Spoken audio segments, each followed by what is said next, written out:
you talk about community and how you assist and support businesses to achieve their goals. Is there any unique contribution that the fulfillment of your purpose will serve to others, communities, and so forth that you So I think specifically the biggest thing is that I want to encourage people. The thing that I said earlier, it will all work out. It always does. But it doesn't all work out unless you pull together all the strategies and resources available to you. So I really want to let people know, and this is throughout all my social activism, my work as a virtual boss, that you have to be resilient, determined, full of tenacity, but also ask for help. So I am into building communities. So I will always put people onto people, say, this person can provide this service because that's what the world really is.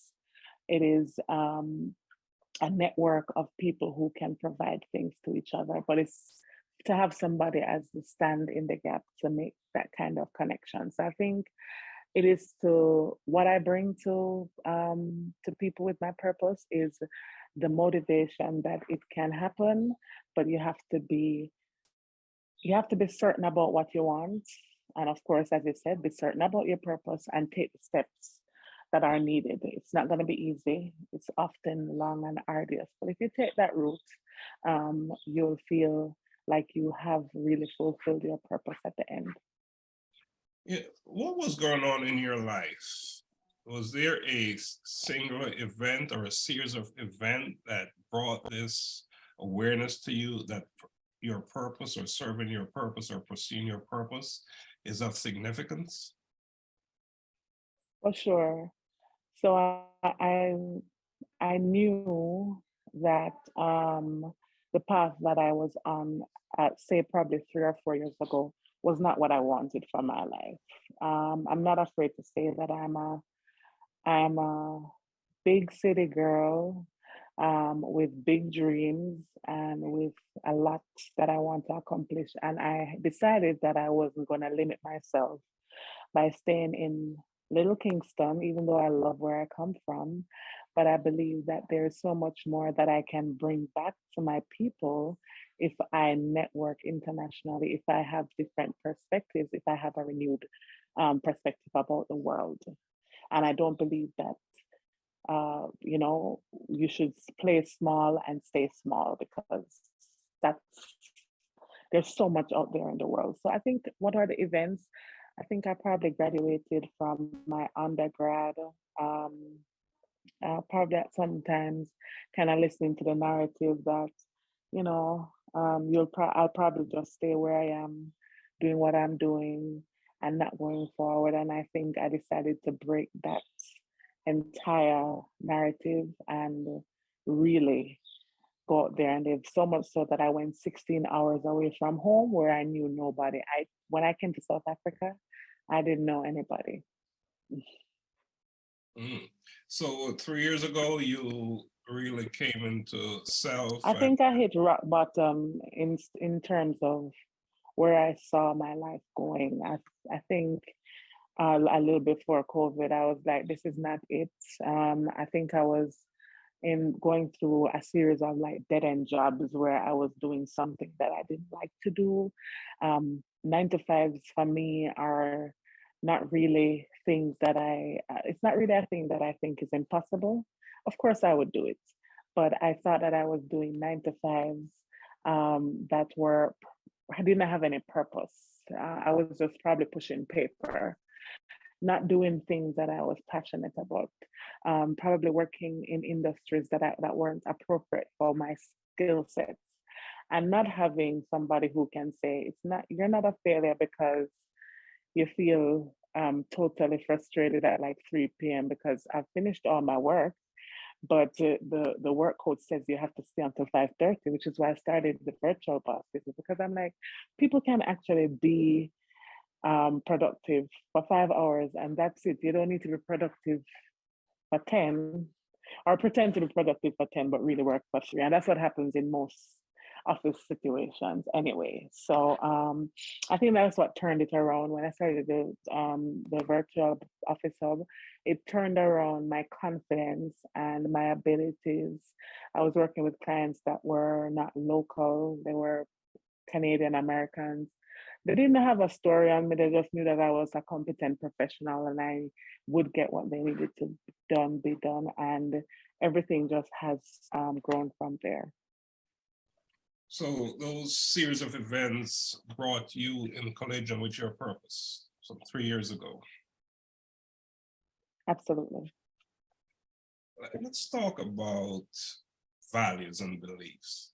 Are there any specific values and beliefs that you have, that you hold, and that is a driver in you in pursuing your purpose? So that would definitely be without, I've answered, this is the quickest I've answered one of your questions because I know that my very core values include hard work and integrity. So those are the two things. And I've gotten that from my mom. Those are values that I saw her. So I saw her act it out. I didn't hear her say, you need to be hardworking and you need to have integrity. I have seen her lead a life of hard work and integrity. And I believe that both have something to do with each other because integrity is really what you say you'll do when you say you'll do it. So you are actually holding yourself to a standard that no one else can because only you will say, okay, I plan to do this at 5 o'clock. Am I holding myself to the highest integrity? Am I gonna not do it at 5 and then tell the client some story, or am I gonna do it because I'm supposed to do it? So that's integrity. And then that's where hard work comes in with it as well, because hard work is for me the only way that you can move from one level to the next. I don't see any long lasting gains being reaped from not including hard work in who you are at the very core.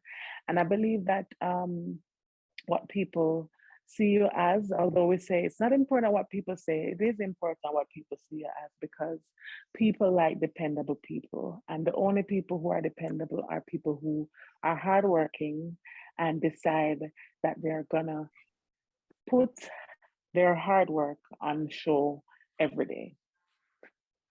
Well, it's interesting that you say that what others think and believe, because until you live in this world by yourself, then it doesn't make a difference, right? It does matter. You're not a person on an island by yourself, but this is a community. Yes. Let's talk about what it means to be, you hear the saying, I'm walking in my purpose, I'm aligned with my purpose. What are they saying when someone make a comment like that? That whatever you do every day, whatever you get up to do every day is in sync with where, in all those things that you want to be involved in and all those things that you want to do to ensure that your purpose is being fulfilled. That's what I would define that as. But everyday steps, not that next year I'm going to go and help a charity, but I don't do it on a day-to-day. It's what you do every day to build some sort of momentum towards that purpose. How important is intentionality? Does that play an important role in a person? I think it's right up there with hard work. It's right up Yeah, there. so you're gonna get up and do your to-do list, and you're actually gonna put it in order. Most people put their to-do list in an order of what needs to be done as a matter of the most importance. So you kind of get from what's most important, and then the list goes down to what's not very important. And that's why you have to be intentional, because all your lists, whether it be physical to-do lists or what is in your mind as to what you need to do, has to have that kind of intentionality. And you have to get up and say, okay, these are the 5 things that I must do today. And if I don't do the other things, but these are the five things. So it kind of works the same way with intentionality. You have to be clear and you have to have those clear objectives all the time. And you have to have them at the front of your mind. How do you know when you're walking in your purpose? How I do you? feel like you feel it. I feel like you feel it in terms of how you feel fulfilled. So I know, for example, I know when, I'm dropping off a little bit from the things that I really need to be doing. And it's the same thing, because you have something inside of you that tells you that, these are the things that I really should be doing, but I've probably faltered by going, I will all get distracted sometimes. But when you're on that path, you feel like you're on the path because you're doing all the things intentionally that you need to do. As I said, on an everyday basis, not once in a while, not once every other month, not once a year. These are the things that are, um, these are the things that you're doing and being intentional about. So there's a clear distinction between intentionality and walking in your purpose. I believe that they have both collide, but yes, you have to be intentional um, to walk in any purpose. So yes. You make reference to your mom as the person that informed much of how you operate and function as an individual. So let's bring it to your circle of friends and other relatives. Is purpose a common point of discussion?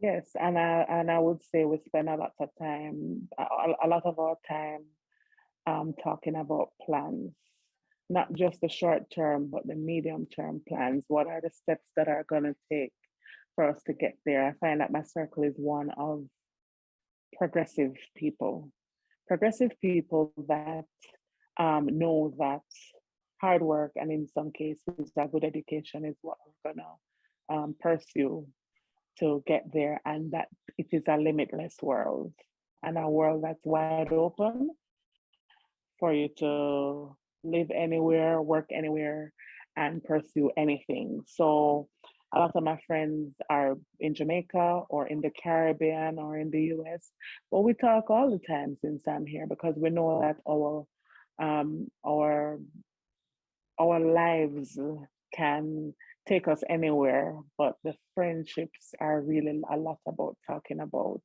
what next, celebrating who has done well, talking about our dreams and aspirations, and making plans together around it.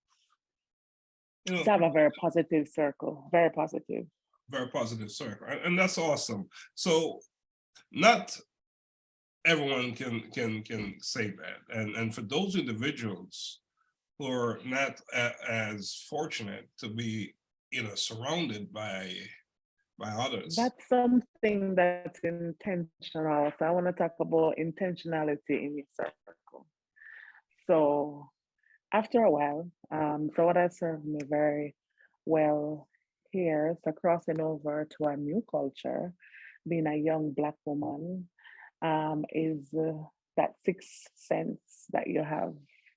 Um, so that sixth sense has allowed me to, so you kind of know when you're meeting up on positive people, but you have to be intentional about the kind of people that you want to meet and the kind of circle. So I had a webinar last night, as I mentioned, and one of the speakers said that when she moved from being an event planner to going into the financial industry, she didn't like make an effort and said, I'm going to throw away all my friends that I had before. But you're moving in a new circle. Clearly, you're going to need some people to give you some wisdom and advice.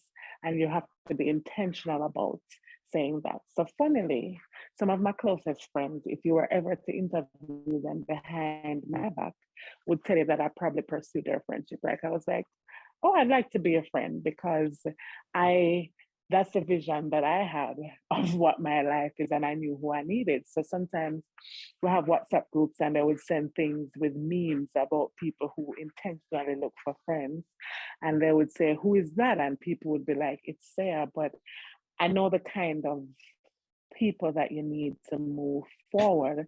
And I've just been intentional about that. And I've also been intentional about, without any acrimony, kind of removing those people from the circle that may not be as helpful, right?